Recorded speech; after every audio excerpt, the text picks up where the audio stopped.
be a safe, and he's quantifying it so people can come from city of David, Jerusalem of those days over here. Where the road is taking this curve, that 1, 2, 3, 4 houses. It's going viral. Yeah. Don't put that on YouTube. We'll kill me. So that whole slope is named Ophir. Now, again, I brought you here not only for the toilets, but also what lies underneath us. Nothing. Okay. There's space. There's a natural cave, huge one, and actually the slope here is quite thin. We're just sitting like on a bubble. We're suspended in the air. And we know that the priests were burning the ashes of the red heifer on a suspended ground. They knew there's that cave in front of the opening of the temple.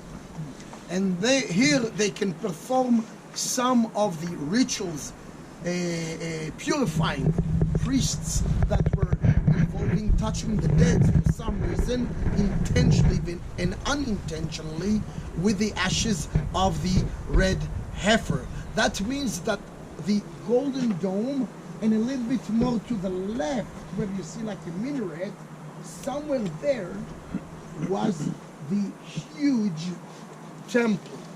Okay, and of course the opening is to the east. One more thing I want to show you is, and this is something that I don't know, I'm just thinking loud with you all. Well, maybe one thing while I'm thinking of it too, just to put some perspective into the area. Jerusalem is laid out like the Hebrew letter Sheen, which basically looks pretty much like our W, just not with sharp edges at the bottom, you know. And so right here below us, this is what's called the Kidron Valley. So you'll run into that a lot in Scripture, the Kidron Valley. Now, I should have pointed this out when we were over in the corner there Yes, before. but over there, there's the green hill. That green hill. That's the Valley of Ben Hinnom. Yeah, Ben Hinnom, which is basically where they would burn the The dead infants, and garbage and also the infants. and the infants. Yeah, the Canaanites. Oh, the Valley of Canaanites Ben would Hinnom, sacrifice their babies in that hill. And so really Ben Hinnom is basically like hell. It's a picture of hell. And so there would have been smoke coming from there almost all the time from that valley of and so because of all the garbage and everything burning. And so on the city wall, one of those would be the dung gate then, right? Because wouldn't they bring that out? That's the dung gate over there. Okay. Up on the hill. It's kind of hard. It'd be nice to have some laser pointer that you can see. So what happens is you have this Kidron Valley going down, then you have over there Gehinnom, and then it goes up, and then on the other side there's another one, so you have kind of a W that would be facing this way. Okay, and so that just gives you a little layout. So if you ever look at a picture of Jerusalem or whatever, look for that. It's in the valley of, or in the shape of a sheen, the Hebrew letter, which there's some significance to that, but I don't remember all what that is. I will put my name on this city. And one of the names is Hashem, the name, because we don't pronounce the pronounced name, Hashem. So the valleys are like the letter Shin, the beginning of the Shem, the name of God.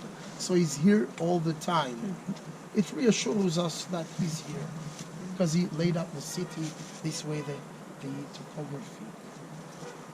Where was I? Oh, Let me tell one more thing. On the bubble, a couple of people this, but okay, you see how that Golden Gate or Eastern Gate, it's got different names, is closed up, because that's the gate the Messiah is supposed to come through when he returns. And you notice that cemetery in front of it, that's not a Jewish cemetery. That's an Islamic cemetery, Muslims. That was intentional. They put that there to try and desecrate the Eastern Gate, so that when the Messiah comes, it would be filled with, desecration, to kind of keep him from being able to come through that gate. That's why that cemetery is there. It's completely different than the one you're seeing below us. So They just don't realize our God's the God of the living and the dead. So, Don't they say also nobody will enter that gate until the Lord does? yep, no, that's why it's shut up. Is nobody's supposed to enter that gate until the Lord does, and it's sealed. As Hey, decayed, Brian. Go ahead, Gib. as decayed and run weathered as some of these graves are down here, how old are those then? Right over the hill.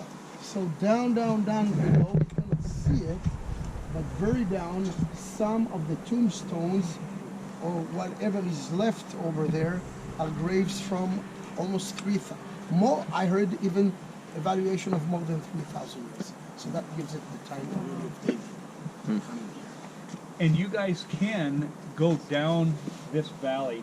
I mean, you're not seeing the bottom of it here. It's pretty incredible how deep that thing is. You're going to see Absalom's tomb. There's two big old statues down there. But It's it's not not really Absalom. Absalom's tomb.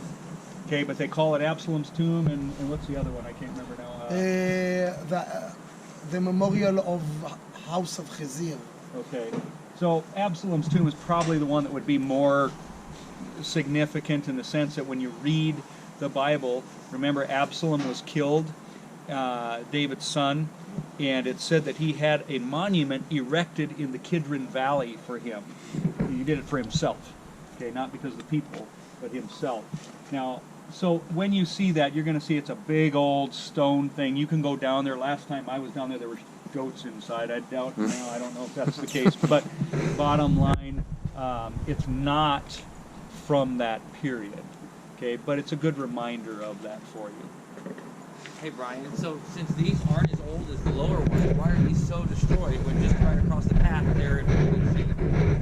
Is it earthquakes or what caused that? Oh, there were earthquakes. Yeah. By the way, when we talk about the Muslims, here again, Beit Shean was destroyed in the 8th century. That destroyed, decimated everything in the Byzantine Christendom and gave rise to the Arabs coming here and taking over. Yeah. Okay? The big earthquake, 15 January 749 AD. And then we've got a rise of that religion there. Okay, so part of it is probably that earthquake, but I'm not so sure. Didn't see that, only evaluation. Now, before we continue down to Gethsemane, again, Jesus is crucified because he is posing a threat to the business of the high priests and the Romans, the commission in the temple tax coming to the vault, the timion, okay, and of course, so we won't go down through it because we're talking about it all the time through this trip. So we just go to Gethsemane over there. You're gonna see the beautiful church, but when you come inside, I want you to go to the right and look under the ceiling. You can see the bald eagle, okay? But behind the church, there are some renovated to some extent by Byzantines facilities of olive presses. Gat shmanim means gat is a press, shmanim oils, olive oils, and it's the only one ever found, by the way, on the Mountain of Olives. Again, it's a church of Antonio Berluzzi. So he knows how to find places. He was excavating and reading the Bible thoroughly before he was building. So the Catholics are actually holding now the location, pretty much what is ground zero of Jesus being taken by the authorities to Caiaphas' house and then to the Praetorium, which we started with it at the beginning of the day to meet Pontius Pilate and Agrippas. But before that, I wanted to share something with you. What do we put on those tombstones? Rocks. How big are they? Little. Peter, you're a little stone. You're a little stone, Peter. I think he's making an equivalent. Peter, don't be such a hot shot and so on. You're a little stone. This is what it means, little stone in our culture. Actually, just into my mind. Just maybe, just maybe. Here, a little stone. What about the ones that have the big stones? I've seen some that have big stones on there. These were guys that taking it to the extremes. So can you see, like, point out roughly where the Praetorium is so that people can get an idea Okay. where Jesus would have to be taken? So we see the Golden Dome, and to the left a little bit we can see the minaret between the trees. A little bit more to the left we can see a red top house, some more buildings. Somewhere over there behind the trees in those white buildings there is the Museum of the Herodian Mansion. We're going to be there on Tuesday, and we're going to show you the house of Kaifa probably, but it makes sense. So somewhere behind it, where you see a big tower with flags on it, like a big flat top rectangle with like 3 towers, Yep. which is the Tower of the Citadel of David. On the left side of it, everything is the palace of Herods. So it's the Praetorium. So it's a mile across the city. So that gives you perspective of this. I mean, can you imagine, even before he's beaten, all of the, walking he's been doing.